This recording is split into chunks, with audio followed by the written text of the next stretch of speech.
As you guys saw in the last video, I took a pretty hard fall. My elbow's healing up nicely though, just a couple scabs, no worries. Feel a lot better now. It's time to get back to practicing some wheelies. So we've had the 72 volt battery installed for about a week now, and the riding experience since throwing this thing in the bike is so much different. We've probably already put over 200 miles on the battery since it's been in. I've charged it over like 10 times already. It still pulls just as hard every single time. There's not too many negatives, but not everything is perfect. So today we're going to cover the pros and the cons of the 72 volt 38 amp hour Chai battery.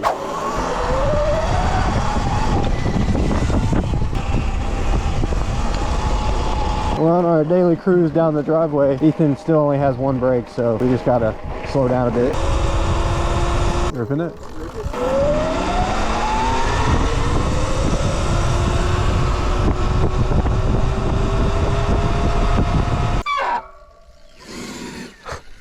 One more thing I want to note real quick is we forgot to talk about how much this costs in the install video. The battery with everything that I got with it was about $2,600 shipped to the door. Now that is a lot of money, but I did get the upgraded 72 volt variable charger and the metal casing on the battery, and I would honestly recommend getting the metal casing if you're going to ride this thing pretty serious, because it seems like it'll protect it from a lot more than just having nothing on there. But now with that being said, let's hop into the pros of this battery. All right, we're gonna make this one quick. We messed up the footage, recorded it in the wrong format, but we were talking about the weight here in the background. Really, all we wanted to say is you cannot notice the difference in the weight that the battery makes on the bike. It basically weighs exactly the same as it did before. All right, so the next pro that we want to talk about is the power. Now this is an obvious one, especially with the 72 volt battery, so we're not going to talk too much about it. But basically the 72 volt 38 amp hour Chai battery right here, I'm pretty sure this battery is capable of going up to 22 kilowatts, which like the E-Motor Bros BAC 4000 right here can't even output that much, so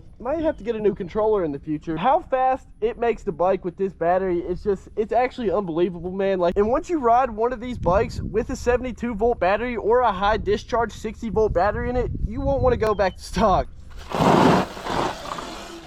All right, so the next pro that we want to talk about with this battery is the fitment. Now, the reason I'm putting this as a pro is because I found out that this latch design, like, although it's pretty bad with these 3D printed pieces that allow it to move weirdly for this battery to fit in, I found out you don't have to repeatedly open it and close it to get to the breaker anymore. Now, I can just stick my finger in this hole right here and get to the breaker and turn it off. Makes everything so much easier, especially for charging the bike and everything, because I never charge this thing with the breaker on. Now, although that this lid design is not that great, the reason we're including this as in pro is because pretty much probably anybody could fit their finger in here to turn their breaker on and off. And yes, this lid design sucks. Like, it's kind of a pain to open. I would show you, but it's not very fun to open. It's really not that big of a deal because you don't have to open it anymore once you put it on. Now, the last pro that we want to talk about with this 72 volt battery here is the range that this thing provides. Now, you may be thinking, this is only 38 amp hours. The stock battery is 32 amp hours. This can't be that much better, but dude, let us tell you that this is that much better. Although it's only 6 amp hours more, this thing goes at least probably, what would you say, like 30-40% longer than the stock battery does. Now obviously if you were to hold full throttle, well, first off, if you were to hold full throttle 11 kilowatts, the motor would melt. But if you were to hold full throttle, it drains the battery fast for sure, especially at high kilowatts. Yesterday I was on like 76%, hit 61 miles an hour. By the time I let off, I'd gone down 3%, so just keep that in mind. It will drain it fast under full load, but when you're just around town cruising, even going the same speed that the stock bike goes, fully maxed out, which is 45 miles an hour, it basically does not even touch the battery on this thing, dude. Like, I have not charged it in like 2 days now. He's charged his battery fully since then. We went for a rip yesterday. I started at 90%, ended at about 66%. We've been riding for about 10 miles now. I've only used 9% battery, which is crazy. Like we said, we've probably already put 200 miles on this battery. Like, we've ridden it a lot so far, and 100% the range is noticeably longer, to the point where my old stock battery might have to get thrown in his backpack to make this thing keep up. All right, so next we want to cover the cons of the 72 volt battery. Now, like I said, this thing is basically perfect, although there are some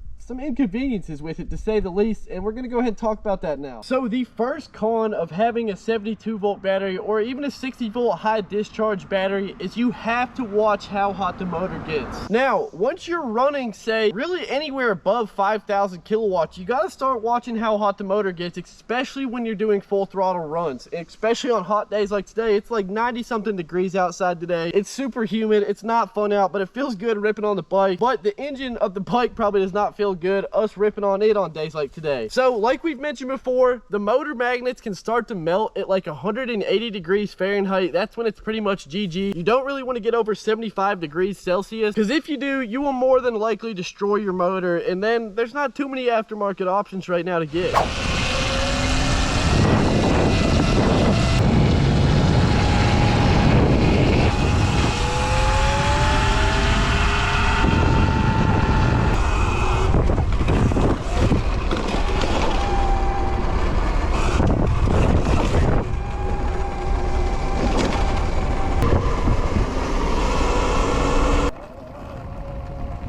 Second con that we want to talk about is the time to charge on this battery. This you may not think is a con, but the reason we're listing this as a con is because that bike right there, say you go out, you rip through the battery, you get home, you plug it in, you let it charge for an hour and a half, 2 hours, it's back to full battery. Now this battery right here has a lot more voltage range to charge, so it does not charge as fast. Although the battery lasts way longer, I personally feel more comfortable riding around at a higher percent, just so I know that I'm not going to run out of battery. And if I were to go out and say use 50% of this battery, I couldn't just plug it in and be back to 100% in near the same amount of time that the stock battery can. Although I did get the higher amp charger that lets you adjust how fast it charges, I've just heard it's not that good to charge your battery super fast, so I let it charge usually under 6 amps. For example, the first day that I got this thing charged up, I let it charge on the 2 amp option. It took like 8 hours to get to 80%, and yeah, it takes a whole lot longer to charge in the stock battery. Alright, now the last con that we want to cover about the 72-volt battery is how you have to read battery percentage based off of voltage and not actual percentage on the battery. So just as an example right now, I'm going to show you guys, my battery says it's on 18% charge. Up here, the egg rider, I don't know if you can see it, it's 42% charged. And also I'm at 70.2 volts. Now on the paper that comes with the Chai battery, it says that dead voltage is 58 volts, full charge is 84 volts. So I'm at 70.2 volts right now.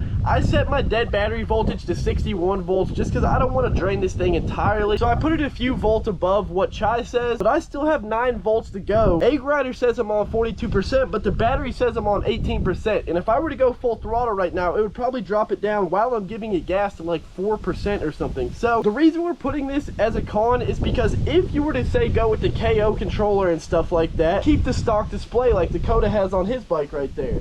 And on the stock display on Dakota's bike, you can't read voltage, and also you can't read motor temperature, which we talked about already. So basically, if you don't have an egg rider or a way to connect to your battery to see the voltage it's on, you can't tell what percent it's on because you're not supposed to read by the actual percent that the battery says. You're supposed to read by voltage.